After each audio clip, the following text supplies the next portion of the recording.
A bucket of crabs. Each crab is fighting for their own survival. In order to do that, they keep on pulling each other down so they can reach the top. Their mindset would be, if I can go out, neither could you. Thus the concept of crab mentality. This is one of the roots why many societal issues arise this day and on.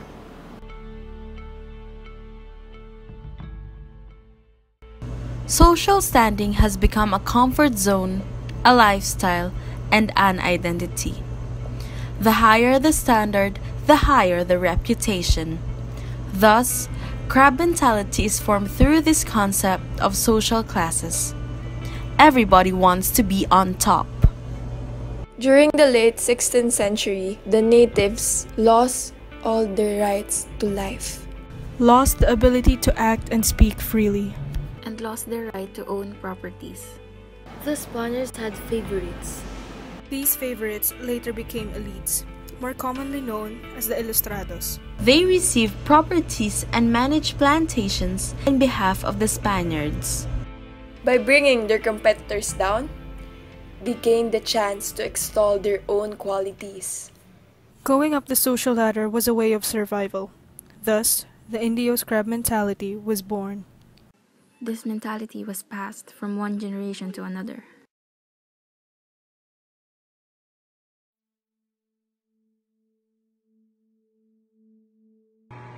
Someone or a person feels the need to parang be more superior than their peers.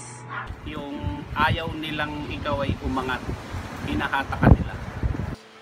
Isang uri ng inggit na dahil sa inggit o pagngingit-ngit natin sa kapwa, ay sukdulang sinisiraan yung kapwa. Lalo na kung umaangat siya sa buhay, umaasenso sa anumang anggulo o aspeto ng buhay. Kung hindi makukuha yung isang bagay, kailangan walang makakuha ang iba.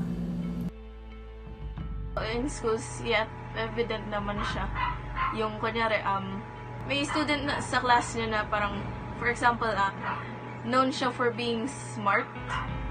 Tapos, say, parang biglang may mas tumaas sa kanya, tapos parang nagkaroon siya ng feeling na hindi niya gusto niya yun. So, parang subukan yung taasan din ulit yung person na yun. So, parang nagtataasan din sila ng tataasan.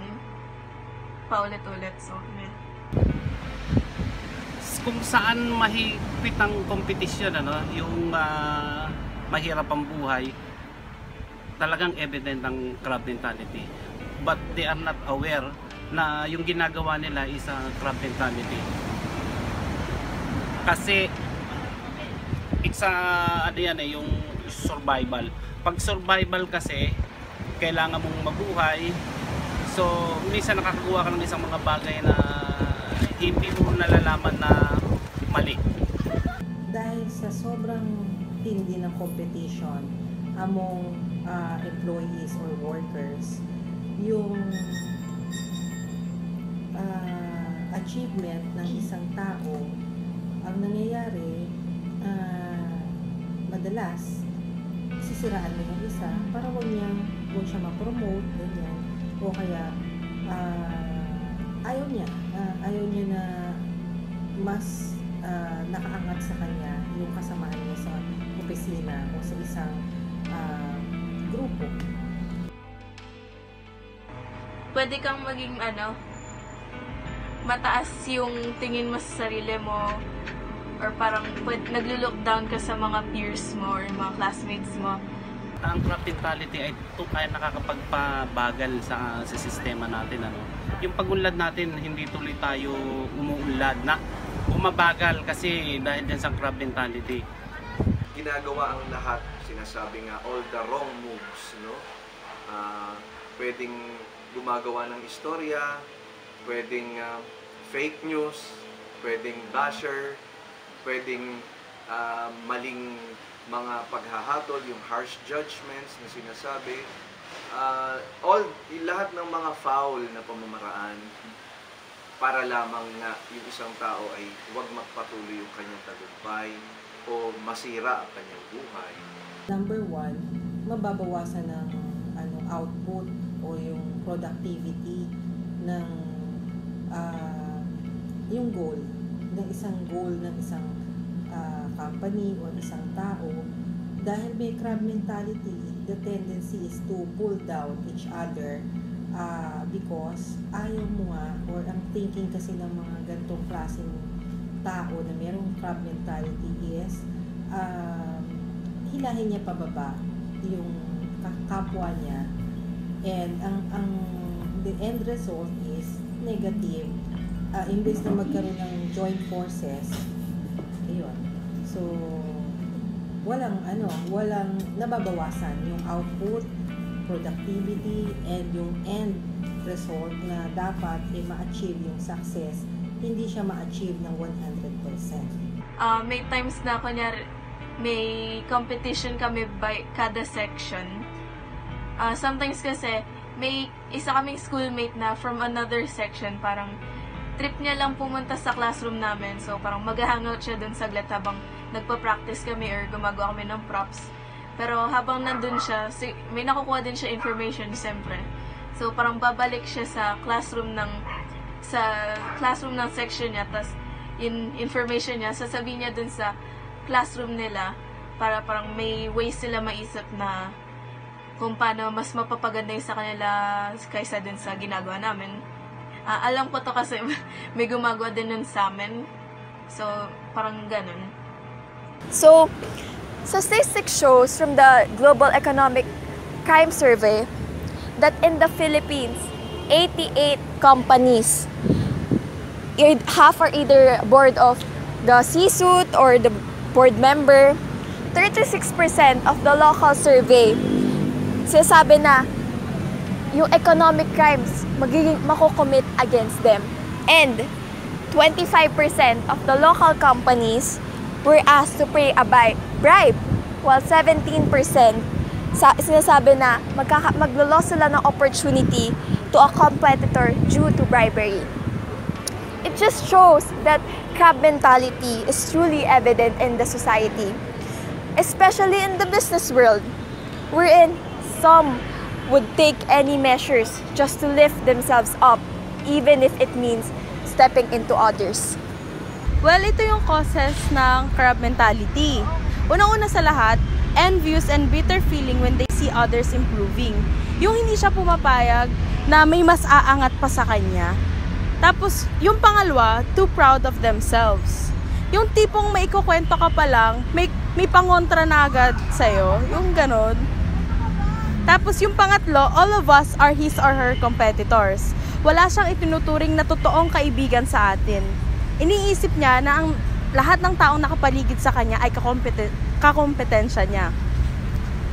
Pang-apat, they act like they know everything. Gusto nila dapat laging sila yung nasusunod. Kasi nga, sa tingin nila, sarili nila yung pinakamagaling. Pang-lima, having if I can't have it, neither can you thoughts. Yung halimbawa, isang tao ay hindi makuha-kuha ang ginugusto niya. Gagawa siya ng paraan upang hindi maabot ng isang tao ang hinahangad niya. Like, for example, nagdi-discourage siya or nagsasabotage siya. Here are the 5 effects of crab mentality. Number 1, selfish thoughts. Siyempre, 'di ba, gusto niya lagi silang nasa taas. Kaya 'yun, wala silang ibang pake sa opinion ng ibang tao. Number 2, lack of teamwork.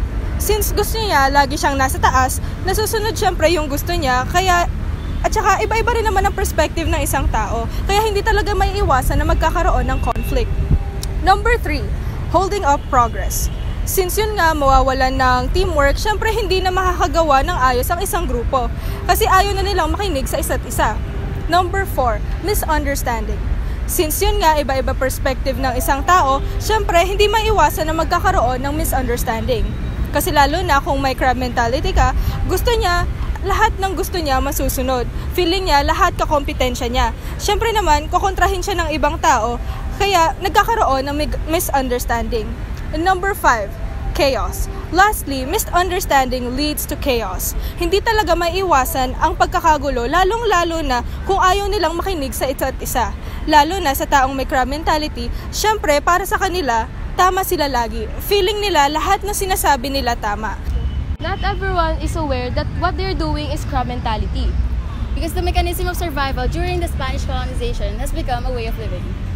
Crab mentality is evident where there is competition and desire to survive and make a living.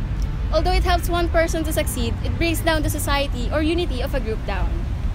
Yes, crab mentality has negative effects, but if you are a victim, you can also use it positively or as motivation to prove yourself and do better. Life isn't a competition. Hindi mo kailangan maging mas magaling o mas mataas sa iba. We're all good in different ways. You don't have to bring other people down in order to pull yourself up. There are plenty of ways to succeed. You are no king or queen if your throne is made up of people you stepped on. Our connections and relationships with people are what carries us and motivates us. Sa mga kagipitan, sila ang ating karamay. Sila ang kasama natin sa saya at kalungkutan. They make up a huge part in the creation of ourselves. So, why would you destroy such a great gift just to be at the top? Isang tatsulok na mundo kung saan ang estado ng buhay ay ginto, sarili, Kapwa, Diyos, sinisira, Tinatapakan, binabaliwala ang utos. ikaw ba'y magpapaibit sa mapanlinlang na tuso?